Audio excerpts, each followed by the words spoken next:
Vamos meditar nela. Hoje se encontra, como o Bruno já leu, Romanos, capítulo 12, versículos 1 e 2.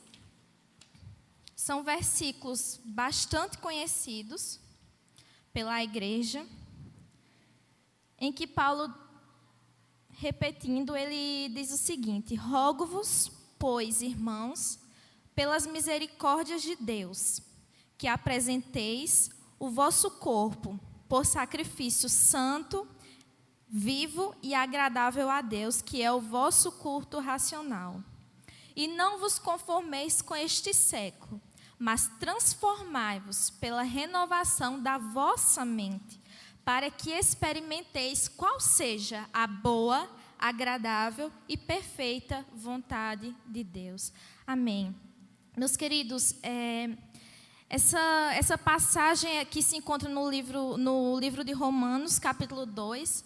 Nós sabemos que esse livro ele foi escrito pelo apóstolo Paulo.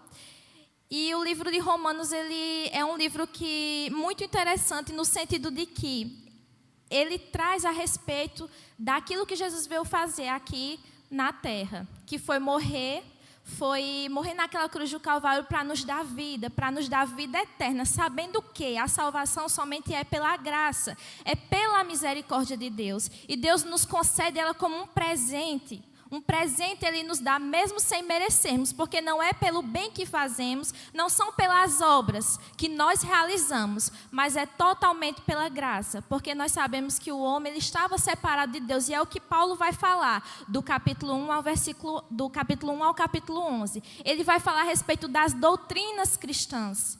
Ele vai falar que o homem estava caído no capítulo 1, vai falar que nós estávamos entregues aos nossos desejos, aos nossos prazeres, às nossas vontades. Mas depois ele vai falar sobre aquela esperança que é Jesus. Porque Paulo um dia ele foi transformado. Ele foi transformado quando ele estava indo em direção a Damasco e os seus olhos eles se fecharam. E ele viu aquela luz e Jesus disse a ele: Paulo, Paulo, por que me persegues? Então a partir dali Paulo ele foi transformado pelo poder do Evangelho, como ele fala lá em Romanos 1. Porque esse é o poder do Evangelho, que é capaz de transformar um coração de pedra em um coração de carne. E só o Evangelho ele pode fazer isso. Ele fez no passado e continua fazendo. E depois nós observamos que a partir do capítulo 12, em diante até o final do livro de Romanos, nós saímos da doutrina e Paulo agora começa a falar sobre a prática da doutrina. Cristianismo apenas com a doutrina teórica não adianta, é necessário que a gente possa pô-la em prática. É necessário que a gente possa exercer aquilo que a gente estuda, aquilo que a gente aprende a respeito da palavra de Deus. Então não é diferente no livro de Romanos, porque ele começa falando a respeito da doutrina. Olha, Deus fez isso por você, Deus te salvou, você estava condenado, você estava no pecado, mas pela graça Deus envia o seu Filho amado para te dar vida eterna. Rogo-vos, pois, diante de tudo isso, Paulo diz, portanto, diante de tudo isso que Jesus ele fez por nós, então Paulo diz, olha, eu rogo-vos a vocês, eu suplico a vocês, pelas misericórdias de Deus, que apresenteis o vosso corpo como sacrifício vivo. Por que sacrifício vivo? Porque Paulo ele faz menção ao sacrifício do Antigo Testamento, em que as pessoas, em que os sacerdotes, eles entregavam sacrifícios, mas sacrifícios mortos, para serem queimados.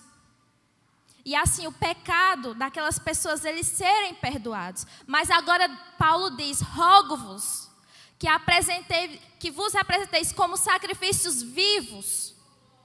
Nós precisamos nos apresentar como sacrifício vivo. Isso pode ser comparado com Jesus. Só que diferente de Jesus, que foi o sacrifício vicário, ele se entregou literalmente. Nós agora, como gratidão àquilo que Jesus fez por nós, se entregando como sacrifício literalmente, nós precisamos nos entregar inteiramente como sacrifício ao Senhor. E ele diz mais, ele diz, como sacrifício vivo, santo e agradável a Deus, que é o vosso culto racional. E ele diz que o nosso sacrifício é o nosso corpo. Ele diz o seguinte, que apresenteis o vosso corpo por sacrifício vivo, santo e agradável. Então ele não pede partes. Deus, ele não nos pede partes. Ele pede o nosso corpo por inteiro. Ele pede para que nos entreguemos por completo, porque muitas vezes nós separamos a nossa vida, o culto aqui na igreja e a nossa vida secular. Mas não é assim, porque Paulo diz, quer comais, quer bebais, ou façais qualquer outra coisa, fazei tudo.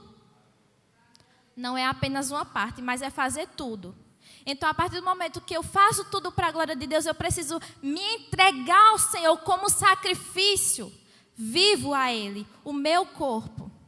Então, aquilo que eu olhava antes, eu não devo olhar mais. As minhas mãos que tocavam em coisas erradas, não devem tocar mais. Os meus pés que pisavam em lugares errados, eles não devem pisar mais.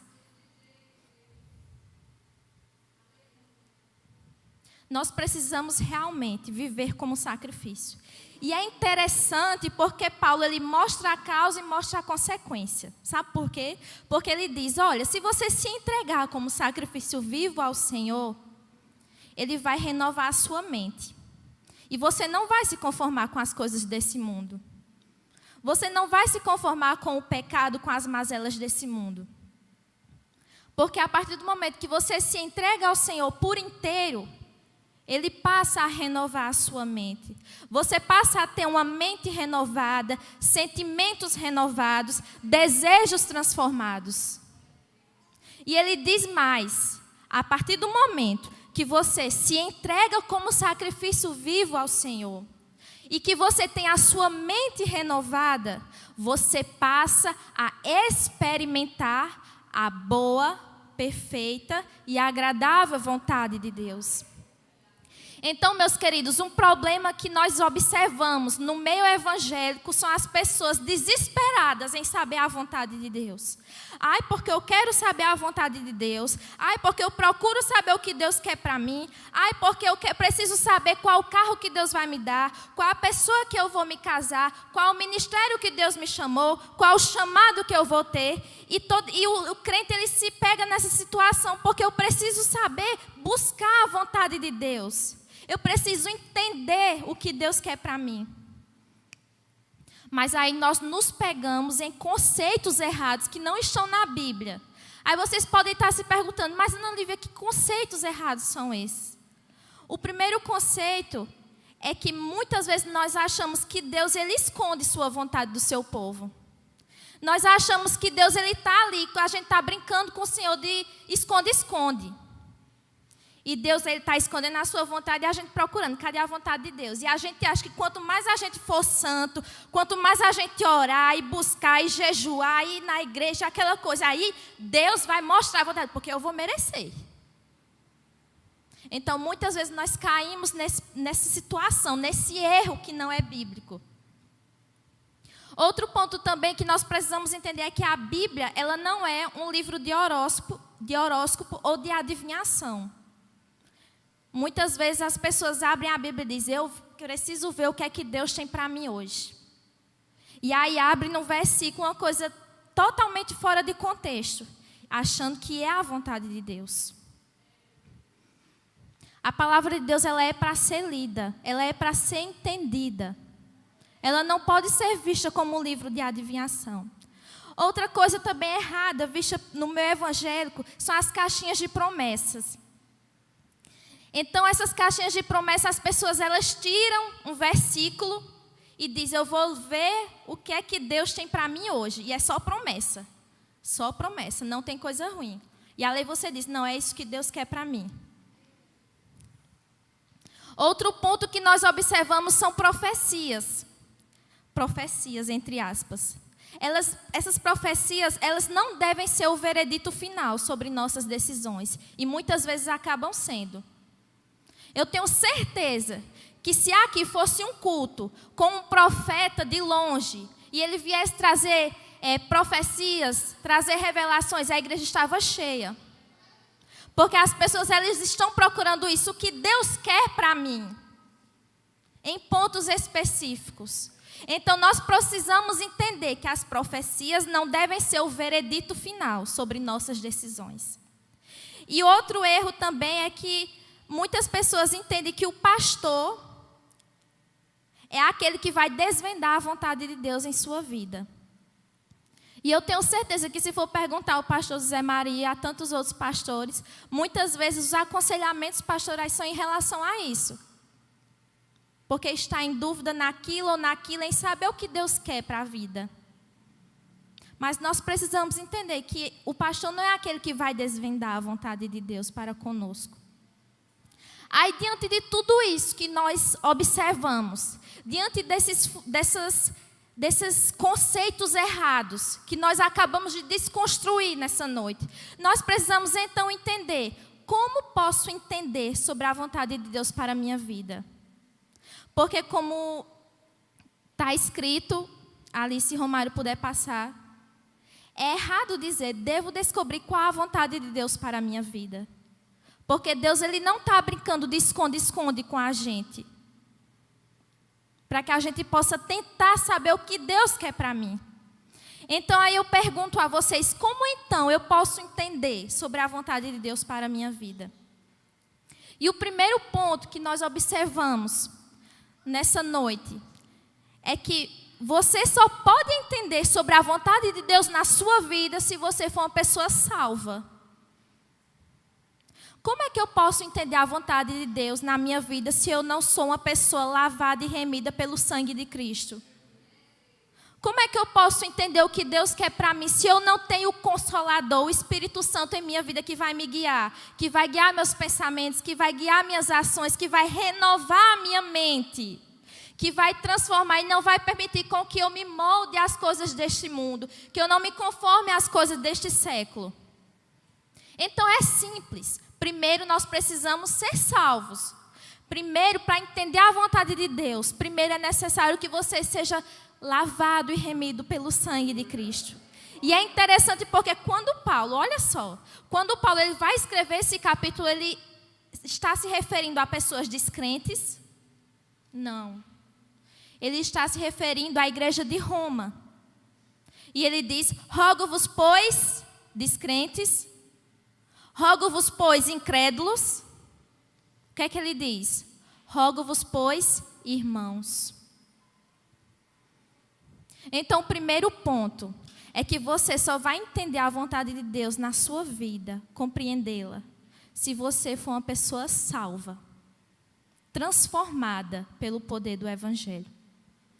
O segundo ponto, algo muito inovador, é que nós só entenderemos a vontade de Deus para a nossa vida se nós lermos a Bíblia.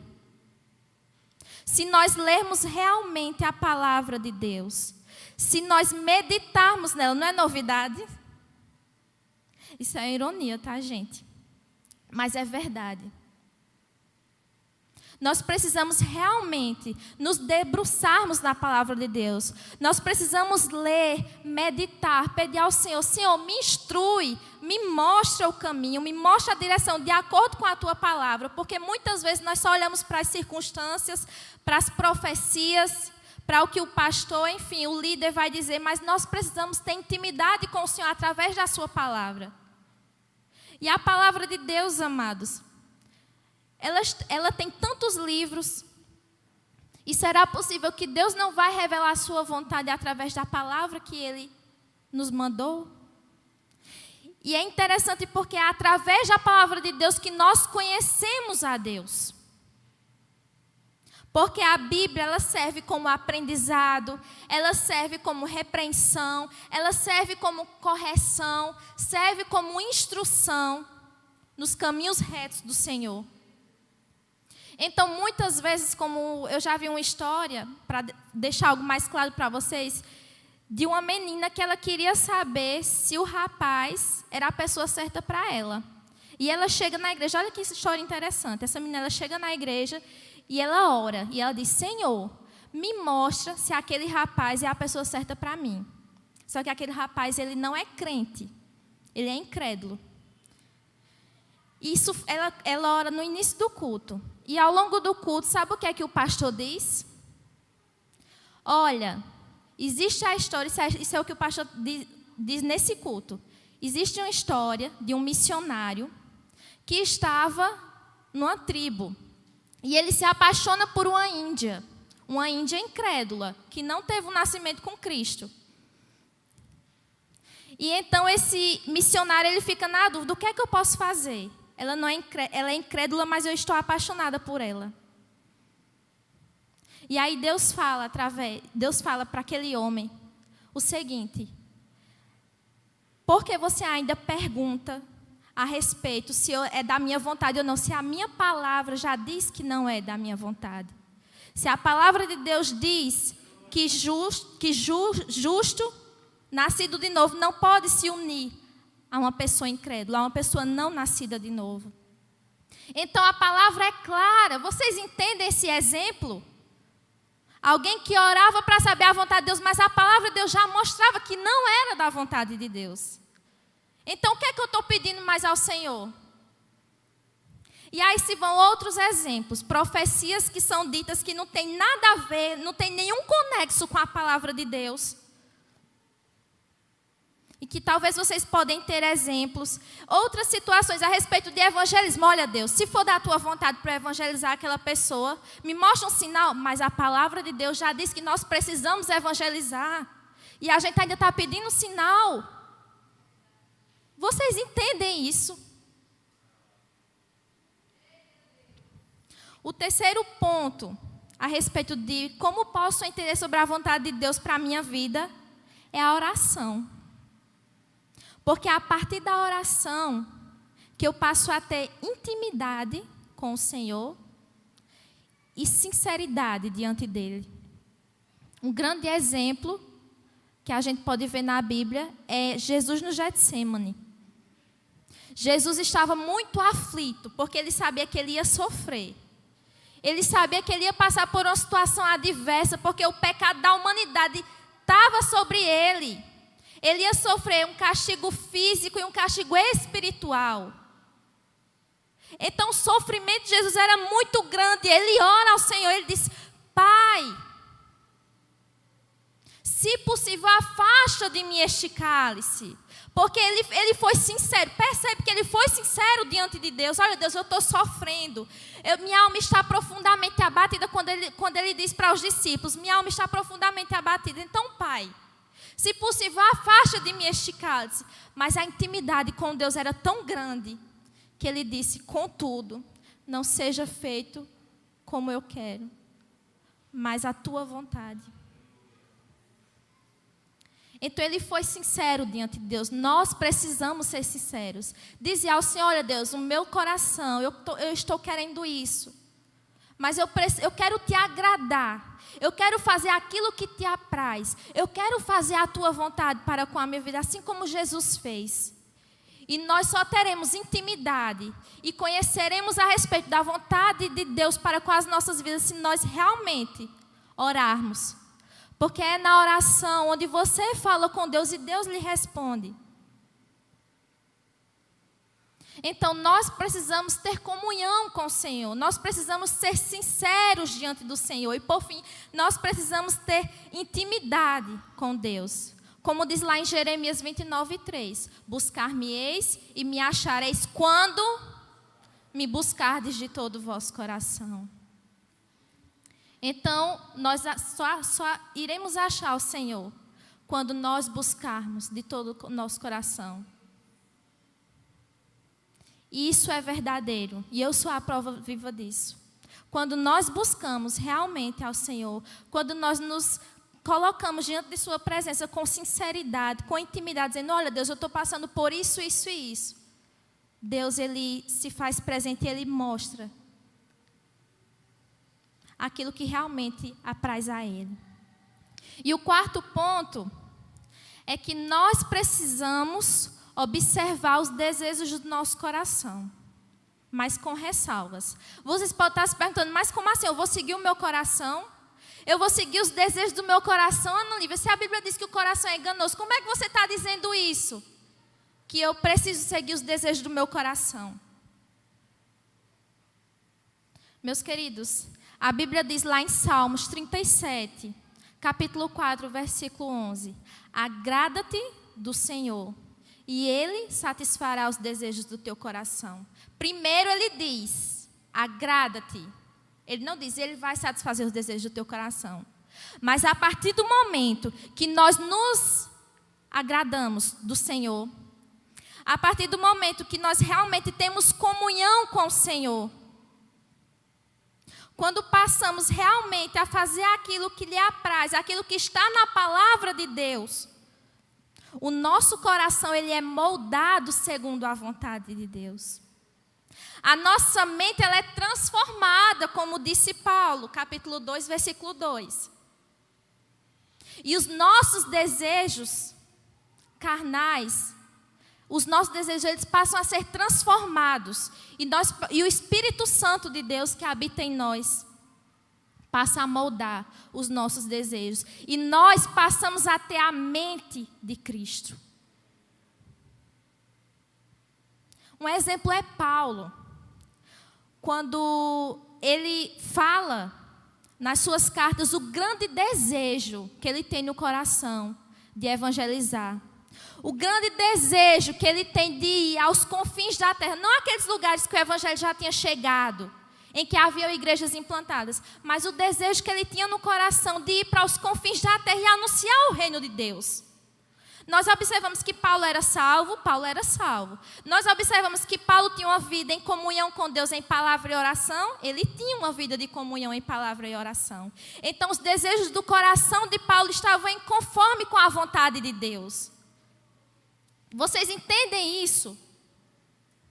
Então, o nosso desejo, antes de tudo, ele deve estar em harmonia com a fé, porque tudo que não fazemos pela fé é pecado, a Bíblia diz isso. Os nossos desejos precisam estar em harmonia com a fé, com a palavra de Deus e com a oração.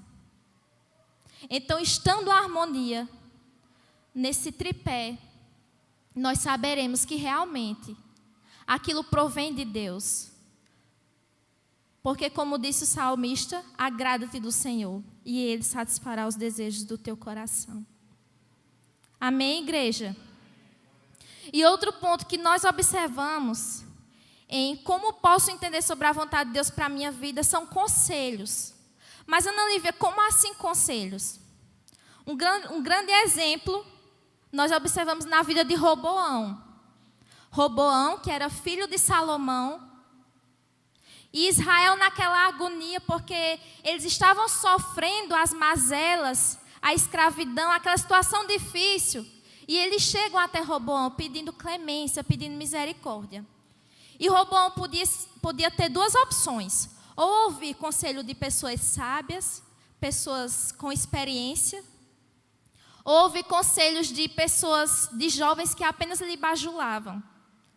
Roboão decidiu ouvir conselhos de pessoas jovens que lhe bajulavam, que não tinham tanta experiência ou maturidade espiritual. E acontece que Roboão, ele aumentou mais ainda todo o sofrimento sobre aquele povo de Israel. E é a partir desse momento que vem a divisão do reino de Israel. Então, olha a importância de termos bons conselheiros em nossas vidas. Olha a importância de nos achegarmos a pessoas realmente cristãos, maduros espiritualmente, que nos possam dar conselhos sábios. Então é isso que nós observamos como exemplo. E como diz lá em Provérbios, se os irmãos puderem abrir. Provérbios, capítulo 11, 14. Diz o seguinte, Provérbios 11, 14. Não havendo sábia direção, cai o povo, mas na multidão de conselheiros há segurança. Então, meus queridos, o primeiro ponto que nós observamos é que nós, a respeito de entender sobre a vontade de Deus, é que nós precisamos ser salvos. O segundo ponto é que nós precisamos ler a palavra de Deus. O terceiro ponto, nós precisamos orar. O quarto ponto, observar os desejos do nosso coração. E o quinto ponto, ouvir bons conselhos. Então, se você está realmente precisando saber aquilo que Deus quer para a tua vida, ore, leia a palavra de Deus. Siga aquilo que está em seu coração conforme a palavra de Deus, a sua comunhão com o Senhor.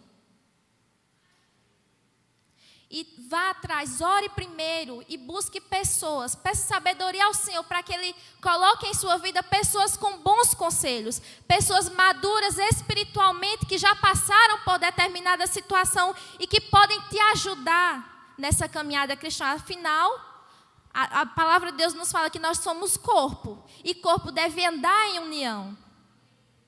E corpo é para isso, é para que um possa ajudar o outro. E o sexto ponto, sobre como posso entender sobre a vontade de Deus para a minha vida, é a providência. Um exemplo que nós observamos na palavra de Deus é sobre Ana. Ana e a situação em que ela se encontrava de não poder ter filhos. Ana, talvez naquele momento, ela não entendesse a vontade de Deus. Mas como, Senhor, uma mulher naquela época, em que era uma vergonha você não ter filhos. Como, Deus? Eu nessa situação, talvez ela pudesse se perguntar. Eu não posso ter filhos. E nós observamos que Deus se utilizou da circunstância, que na verdade era uma providência de Deus, para que Ana, diante daquele desespero, ela orasse, dissesse a Deus, olha Deus, se assim o Senhor me conceder um filho, eu vou entregar a ele para te servir. E esse filho de Ana, chamado Samuel, ele iria ser um dos maiores profetas do Velho Testamento, juiz, e aquele que iria ungir o rei Davi, e que da descendência de Davi viria o nosso grande Salvador Jesus Cristo. Então, olha que tremendo. Deus muitas vezes se utiliza das circunstâncias, da sua providência, para que a vontade dele, ela prevaleça em nossas vidas. Mas nós precisamos entender que a palavra de Deus ela deve estar acima das circunstâncias. Porque muitas vezes nós pensamos, eita, isso aconteceu porque é da vontade de Deus. Eita, essa coisa aqui ocorreu em minha vida, essa situação, então eu acho que era da vontade de Deus. Mas, meus queridos, a palavra de Deus ela tem que estar acima das circunstâncias. A oração precisa estar acima das circunstâncias que nos são apresentadas. E por fim, com relação à pergunta, como posso entender sobre a vontade de Deus para a minha vida? É a consciência, é o bom senso. Deus nos deu um cérebro, não foi à toa. Deus nos deu um cérebro pensante. Então, nós precisamos nos utilizar do bom senso, da situação, da circunstância. Entendendo que Deus ele há de fazer o melhor para nossas vidas, porque a sua vontade, ela é boa, ela é perfeita e ela é agradável. Mas, Ana Lívia, um exemplo que você poderia trazer à luz das Escrituras, o exemplo de Paulo. Quando a igreja está ali cuidando dos órfãos, cuidando das viúvas. E Paulo, diante daquela situação, ele observa que melhor é ele evangelizar, melhor é ele ir aos confins da terra, pregar o evangelho, porque é para isso que ele foi chamado, do que ficar na igreja cuidando dos órfãos e das viúvas. Deus ia levantar pessoas com esse serviço. Então, Paulo se utilizou do bom senso, daquilo que Deus tinha lhe chamado, daquilo que era o ministério em sua vida. Aí vocês, diante de tudo isso, podem se perguntar, mas e a ação sobrenatural, Ana Lívia? Mas e aquelas profecias diretas, específicas, que vêm até mim? O que é que eu posso fazer diante dessa situação? Meu querido, eu queria te dizer uma coisa, que esse meio sobrenatural de Deus se utilizar, ele não pode ser o veredito final em nossas vidas. Porque muitos cristãos, muitos crentes, eles ficam revoltados com a igreja diversas vezes por essas situações. Porque, acima de tudo, nós precisamos ter a palavra de Deus como base em nossas vidas. Eu não estou dizendo aqui que Deus não fala. Eu não estou dizendo aqui que Deus não usa meios, não usa circunstâncias, porque nós aprendemos aqui que Deus ele se utiliza disso. E Ele é Deus, Ele faz conforme o querer dEle. Não adianta a gente perguntar, mas Deus só faz assim. Deus só faz daquele jeito. Deus ele faz conforme o querer dEle. Mas Ele nos instruiu, Ele nos deixou a palavra. E a sua palavra é que mostra a sua vontade para com as nossas vidas. Então, queridos, recapitulando, como posso entender sobre a vontade de Deus sobre a minha vida? O primeiro ponto é ser salvo. Eu só vou entender a vontade do Deus ao qual eu sirvo se eu ter o Espírito Santo dele em meu coração. O segundo ponto é ler a palavra de Deus. O terceiro ponto é a oração, é intimidade. O quarto ponto é observar os desejos do meu coração. O quinto ponto são os conselhos sábios. O sexto ponto é a providência, as circunstâncias que Deus se utiliza. E o sétimo ponto é a consciência, é o bom senso. Então essa é a forma que Deus ele nos molda, segundo a sua vontade. Como diz lá no capítulo que nós lemos, nós só iremos conhecer a respeito da vontade de Deus se nós nos entregarmos a Ele como sacrifício vivo e agradável. E assim Ele vai moldar a nossa mente. Então, meus queridos, por fim, concluindo, o que nos resta? O que nos resta, Ana Lívia, diante dessa pregação, diante desse sermão, diante de tudo isso que nos foi mostrado nessa noite? Nos resta confiar. Nos resta confiar sabendo que a vontade de Deus ela é boa, perfeita e agradável. Porque todas as coisas cooperam para o bem daqueles que amam a Deus. Então nós precisamos se utilizar da fé, porque o justo viverá pela fé. E entender que Ele tem o melhor para nossas vidas. Então confiar é descansar em saber que a vontade de Deus ela é boa, perfeita e agradável. Eu sei que muitas vezes nós nos encontramos diante de dilemas sobre isso, sobre aquilo. Mas lembrem sempre, não esqueçam disso, que a maior vontade de Deus, ela foi feita naquela cruz do Calvário. Que foi Ele derramar o sangue, foi Ele enviar seu Filho para derramar o seu sangue em favor de nós. Essa foi a maior vontade de Deus e ela se cumpriu. Então se agarre a essa vontade, porque as demais coisas, elas serão acrescentadas. As demais coisas, Deus virá com providência, queridos, creia.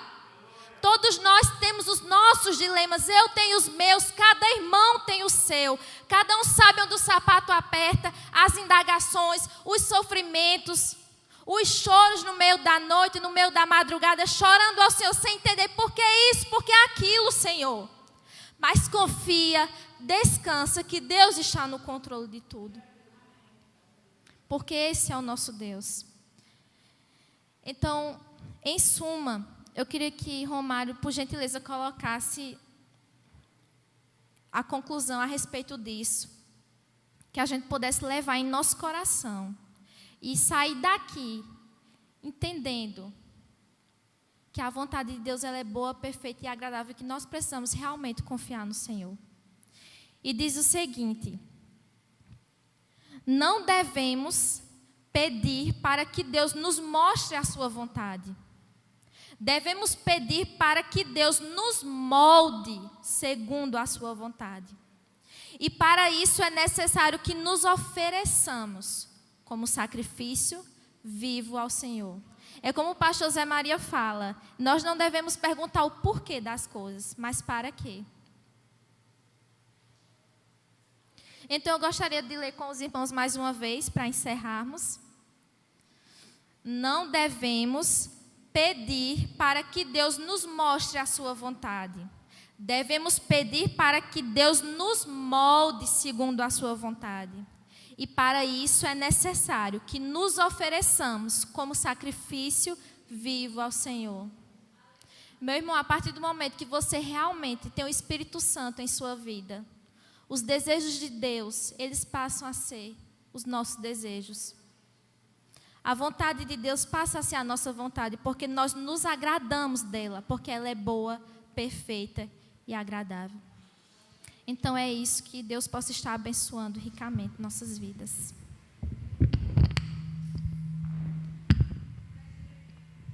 Amém, amados. Eu queria que a irmã Marlene viesse aqui.